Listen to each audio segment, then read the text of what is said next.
Assalamu alaikum, peace be upon you all. I stand here today not just as the leader of Burkina Faso, but as a servant of faith, as a man who believes that a nation's strength is measured not merely by its armies, its wealth, or its borders, but by the devotion of its people, by the courage of its heart, and by the unity of its soul. I have walked the streets of my country, from the villages of the north to the bustling markets of Ouagadougou, and I have seen both suffering and hope. I have seen children who smile despite hunger, mothers who pray despite fear, fathers who labor despite despair. And I have asked myself, what does a people need most when the world seems harsh, when life feels uncertain, when faith is tested? The answer is simple, yet profound. They need a place where the soul can breathe. They need a place where hearts can remember that God is with us, that hope is real, and that unity is possible even in the face of division. That is why I have decided to build a Grand Mosque in the heart of Burkina Faso, a house not only for worship, but for gathering, for learning, for peace, for dialogue. Some have asked me, why a mosque? Why invest in such a grand structure when schools need books, when hospitals lack medicine, when roads crumble beneath our feet? My answer is that a nation without faith is like a body without a heartbeat. We can build roads and bridges, yes, but if the spirit is broken, the journey is meaningless. We can fill hospitals with medicine, but if the people have lost hope, what is health but a hollow gift? Faith gives life meaning, and it gives communities purpose. This mosque will be a beacon, not only for Muslims, but for all who seek peace and understanding. It will welcome those who come in humility, those who come in curiosity, those who come in prayer, whether their path is through the teachings of Islam, Christianity, or the values of compassion that bind all of us together. I have imagined it standing tall under the African sun, its walls catching light like a mirror reflecting the sky, its courtyards filled with children laughing, scholars debating, families gathering. The architecture will honor the traditions of our faith, yet it will carry the soul of Burkina Faso. Local artisans will etch patterns into stone, woodworkers will craft doors that speak of generations of skill, and the land itself will be honored in gardens that grow food, shade, and beauty. I do not see this as a monument to myself. I see it as a monument to our shared humanity, to the enduring power of belief, and to the reminder that God does not favor wealth over devotion, nor power over humility. When I walk through its halls, I want every visitor to feel that they are at home, that they are part of something greater than themselves. I want Christians from America, from Europe, from every corner of the world to see that in Africa, faith is alive. That it is not confined to walls, to traditions, or to the disputes that sometimes divide us. I want them to see that Muslims and Christians, despite different paths, are united in the longing for peace, for justice, and for love. Some will wonder, how can one man hope to inspire a nation, a continent, or even the world? I tell you, it is not one man, it is the faith of the people. It is the courage of the young, the prayers of the mothers, the guidance of the scholars, the hopes of children. We build together, we dream together. And when we lay each stone, plant each tree, light each lamp, it is not my legacy that matters, it is our legacy, a legacy of faith, resilience, and unity.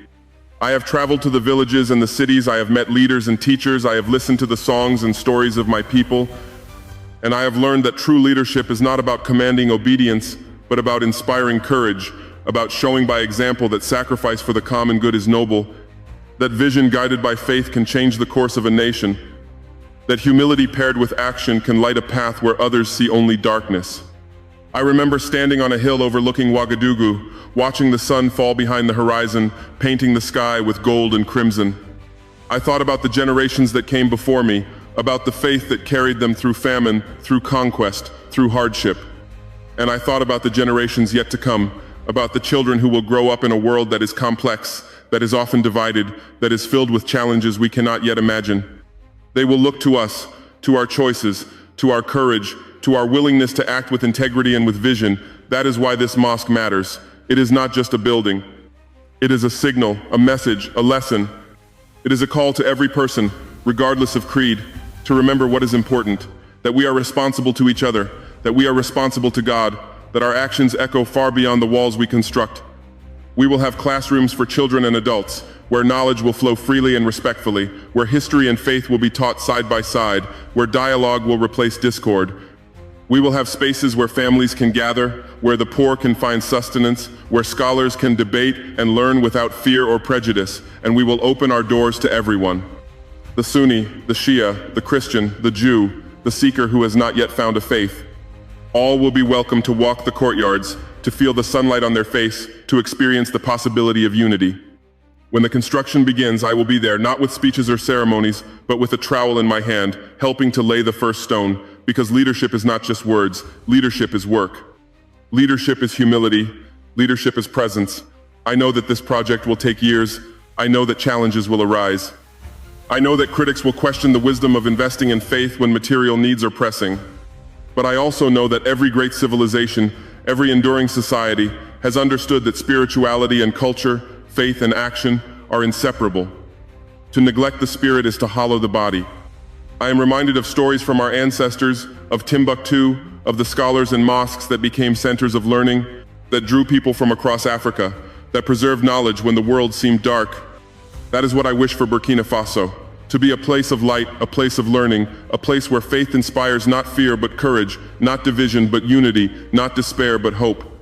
And I speak now directly to my brothers and sisters in America, to Christians who may hear of this project and wonder why it matters to them. It matters because faith is universal, because courage is universal, because hope is universal, because every act of devotion, every act of integrity, every act of service teaches a lesson that crosses borders, crosses oceans, crosses the boundaries we too often imagine separate us. When you see the mosque rise, I want you to remember that it is possible to act boldly in faith, to inspire communities through vision, to remind the world that God's work is not bound by politics, or by geography, or by wealth. It is bound only by courage and commitment. Perhaps one day, when Americans visit Burkina Faso, when they see the gardens, the walls, the classrooms, the spaces where prayer and learning merge, they will understand that devotion is stronger than fear, that humility is stronger than pride, that unity is stronger than division, and they may take a lesson home not of religion, but of heart. I have often thought about the world we are creating for our children, for their children, for the generations we will never meet. It is easy to be cynical, to say that faith cannot change anything, that hope is naive, that vision is impossible. But I have seen the courage of a child praying under a mango tree.